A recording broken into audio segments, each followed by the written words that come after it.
Assalamualaikum warahmatullahi wabarakatuh. Selamat siang. Kelompok 9 akan mempresentasikan materi terkait konvolusi sinyal. Nah, jadi adapun untuk struktur ke anggota kelompok kami bisa dilihat pada slide. Yang pertama ada saya sendiri Muhammad Rizky, lalu ada Nurul Hafidh Rahmat, ada Nurul Fitri, ada Uji Saputra dan juga Nikomong Fitriani. Nah, oke, masuk ke pembahasan pertama. Kita bahas dulu apa itu konvolusi sinyal. Nah, konvolusi ini kita bahas dulu, jangan masuk ke bahan sinyal. Konvolusi kalau dalam dunia matematika itu adalah sebuah metode penggabungan atau penjumlahan sebuah fungsi. Jadi biasanya ada fungsi x, ada fungsi y, itu kita kalikan, kita jumlahkan, itu namanya sebuah konvolusi. Nah, tapi kalau dalam dunia persinyalan, artinya konvolusi ini penggabungan dua buah sinyal, penjumlahan dua buah sinyal. Nah, itu bisa dilihat ya deskripsi di sini. Konvolusi adalah salah satu cara matematis untuk mengkombinasikan dua sinyal untuk membentuk sinyal baru. Nah, silakan dilanjut. Nah, dalam materi ini kita akan membahas dua jenis sinyal. Nanti ada sinyal kontinu sama sinyal diskrit. Yang pertama kita bahas diskrit dulu, baru kontinu. Nah, di sini ada prinsip kerjanya. Ini prinsip kerja yang pertama adalah memposisikan kernel pada sinyal input. Lalu yang kedua, menghitung perkalian dan penjumlahan dari sebuah sinyal. Yang ketiga, nanti hasil penjumlahan atau perkalian itu akan ditampilkan. Jadi sinyal tadi akan ada sinyal 1, ada sinyal 2. Nanti itu akan dikombinasikan, dijumlahkan. Jadi hasilnya sinyal ketiga, sinyal baru. Oke, lanjut. Nah, ini untuk penjelasannya sebenarnya ringkas ya. Konvolusi sinyal diskrit artinya operasi matematika yang digunakan untuk menjumlahkan sinyal diskrit. Nah, lanjut. Nah, ini konvolusi sinyal kontinu adalah operasi matematika untuk menggabungkan dua sinyal kontinu. Oke, lanjut. Nah, kita bahas ya apa sih perbedaannya antara sinyal diskrit sama sinyal kontinu. Nah, sinyal diskrit itu adalah sinyal yang nilainya itu sudah ditentukan pada waktu-waktu tertentu. Jadi sinyalnya itu misalnya kita tentukan di waktu kesekian dia bakal muncul nilainya, di waktu kesekian juga ada nilainya. Nah, itu namanya sinyal diskrit. Nah, kalau sinyal kontinu ini setiap saat nilainya itu ada. Ini sinyal yang ada setiap saat nilainya atau dengan pewaktuan yang kontinu atau selalu ada. Nah, contoh sinyal kontinu kalau dalam ranah dunia nyata itu adalah ini suaranya manusia. Karena kita di mana-mana pun itu pasti ada yang namanya suara. Oke. Lanjut, ini perbedaan tadi antara sinyal diskrit sama sinyal kontinu. Nah, kita masuk ke pembahasan antara program dari ini untuk konvolusi sinyal. Nah, di sini ada konvolusi sinyal diskrit. Contoh pertama. Nah, ini yang bedanya untuk sinyal diskrit dan sinyal kontinu. Kalau sinyal diskrit kita bisa tentukan gelombangnya. Kita mau panjangnya berapa dengan pulsanya berapa. Nah, kita bisa lihat di sini panjang gelombangnya kan diminta lebih dari 10. Oke, kita sesuaikan program. Ini sesuai dengan skrip yang ada di modul ya. Nah, ini panjang gelombangnya 20, lalu lebar pulsanya atau gelombang aktifnya adalah 10. Nah, teman-teman bisa lihat, ini saya jelaskan dulu grafiknya. Ini yang di atas adalah sinyal pertama, yang di bawah adalah sinyal kedua. Nah, lalu ini adalah hasil konvolusinya. Nah, sinyal pertama dan sinyal kedua karena dia sama-sama diskrit ya, diciptakan dengan program yang sama, sebenarnya nilainya sama persis. Sinyal 1 sama sinyal 2 ini sama, nilainya sama. Ibarat kayak 1 sama 1, 2 sama 2. Nanti tinggal dijumlah 1 tambah 1, 2 tambah 2, 4. Nah, jadi sinyal pertama, sinyal kedua.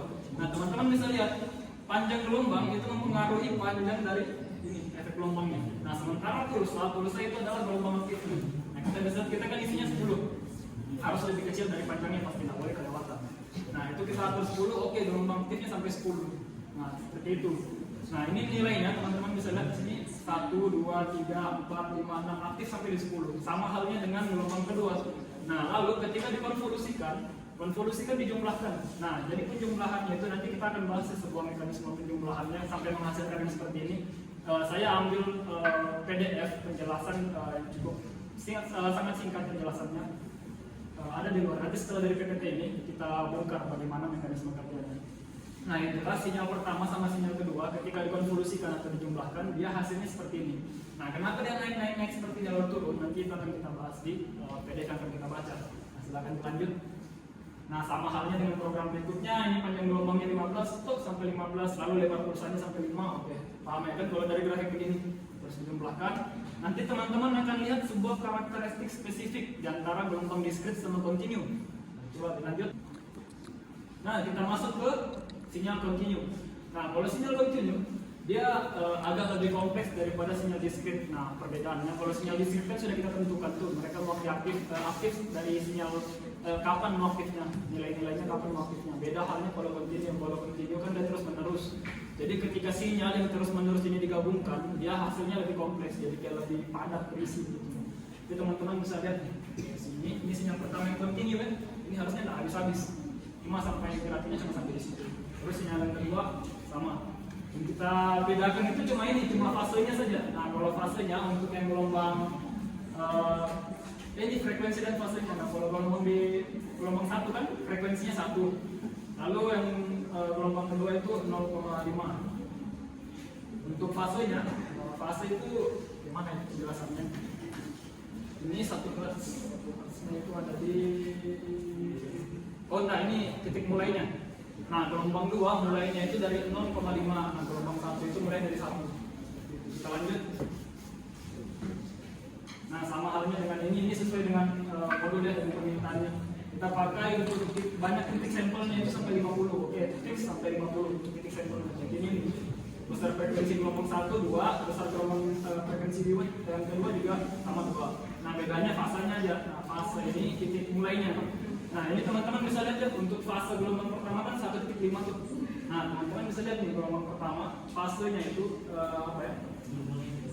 Dia mulai dari bawah. Nah kalau yang fase gelombang 2 0,5 dia dari atas tuh. Amplitudonya yang amplitudo sama. Oke, lanjut. Nah ini untuk analisa hasilnya konvolusi sinyal. Coba buka PDF yang tadi kita download. Nah itu. Nah ini mungkin teman-teman ada yang dapat juga. Ini bagus sekali sebenarnya pembahasannya di sini. Nah ini penjelasan soal konvolusi. Nah begini. Jadi yang namanya konvolusi itu kan penggabungan dua buah sinyal. Ada sinyal 1, ada sinyal 2 digabungkan. Nah cuma yang perlu diperhatikan dia tidak semena-mena langsung digabungkan seperti ini. Jadi ada satu gelombang, ada satu sinyal yang sifatnya tetap, dia diam. Dan sinyal yang kedua, nah ini sinyal yang kita sebut sebagai filter. Nah sinyal filter ini dia akan mendapatkan nilai-nilai baru. Nah sinyal kedua itu setiap anggaplah kita punya dalam satu sinyal itu 10 nilai. Nah lalu sinyal kedua ini sebagai filter dia akan bergeser ke kanan sebanyak 1 langkah sebanyak 10 kali. Nanti setiap langkahnya itu akan menghasilkan nilai-nilai baru. Nah nilai-nilai baru ini akan disusun menjadi gelombang baru. Nah, paham ya? Jadi bisa dilihat ini untuk yang panjang konvolusinya itu yang M itu ukuran sinyal X. Nah ini sinyal X ini data-datanya segini, ada 6. Nah lalu sinyal H itu data-datanya juga ada 6, sama selaras panjangnya. Nah, cuma perlu diperhatikan adalah, nah ini untuk konsep teorinya sangat simpel. Ini ukuran sinyal M, ukuran sinyal X ini kan ini 6, ukuran sinyal H juga 6. Nah 6 tambah 6 sama dengan 11. Sama dengan 12 dikurangi 1. Nah ini pengurangan satunya itu memang ada rumusnya seperti itu. Coba turun ke bawah. Nah ini untuk langkah-langkah konvolusi. Nah langkah-langkah konvolusi sebenarnya, nah seperti yang tadi saya bilang kan sinyal kedua sifatnya sebagai filter. Jadi yang sinyal pertama itu tidak usah diganggu-gugat. Nah yang cukup dimainkan itu adalah sinyal keduanya. Nah sinyal kedua teman-teman boleh lihat itu kan yang H. Nah data di dalam H itu 1, 0, 1, 2, 2, 1. Nah sebelum dikonvolusikan sebagai filter ya, sebagai sinyal filter dia harus dicerminkan dulu di balik. Nah, teman-teman bisa lihat nih sekarang di balik ya. Kita bacanya dari sini 1, 2, 2, 1, 0, 1, 1, 2, 2, 1, 0, 1. Lalu yang dibuat di belakangnya itu dikosongkan, menyesuaikan dengan jumlah dari hasil penggabungan tadi kan 11 tuh. Nah itu harus sampai 11, nanti tidak tahu kenapa di sini 9 harus 11. Turun ke bawah. Nah di sini kita mulai ke pergeserannya. Nah teman-teman bisa lihat ini sinyal yang pertama tadi. Nah ini kan dia mulai dari sini 212 110. Nah dia posisinya di belakang. Kita taruh di belakang. Dan nilai-nilai kosong di depannya itu untuk menyesuaikan kita taruh nilai 0. Nah lalu yang tadi sebagai filter, sinyal kedua sebagai filter, kita taruh dia posisikan dari depan. Kita posisikan dari depan. Nah lihat indeksnya ini berkaitan sama pemrograman. Indeks pertama itu kita dapat nilainya 2. Ini kalau dijumlahkan jumlahannya. Nah lihat tuh turunkan. Ini 0 ketemu 1 ya, 0 tambah 1 ya 0, 0 tambah 2 0. Ini komputasi bagaimana ya dapat nilai seperti ini. Nah tapi lihat nih bergeser ke kanan kan, dapat lagi nilai baru 1. Tadi 2 1, oke geser-geser turun ke bawah. Nah lihat, nah ini nilai-nilai yang diperoleh tadi 2 1 4 6 9 9 8 3 1 0. Nah akhirnya ini hasil dari konvolusinya, hasil penggabungan sinyal. Teman-teman bisa lihat. Yang ini yang buat metode matris sih. Nah, turun ke bawah lagi sampai ada gambar sinyal. Oh, nah itu kan. Nah ini hasilnya. Nah, kelihatan kan? Nah itulah penjelasan kenapa tadi ketika dikonvolusikan sinyalnya seperti itu. Jadi dia tidak semata-mata digabungkan. Jadi ada permainan di sinyal kedua. Akhirnya dijumlahkan, dapat nilai baru. Nah nilai barunya itu disusun menjadi sebuah sinyal. Nah teman-teman tadi bisa lihat. Nah nilainya itu tadi. Nah, kan? Jadi seperti ini. Oke, sip. aman. Kita lanjut ke PPT terakhir, slide terakhir buat thanks-nya.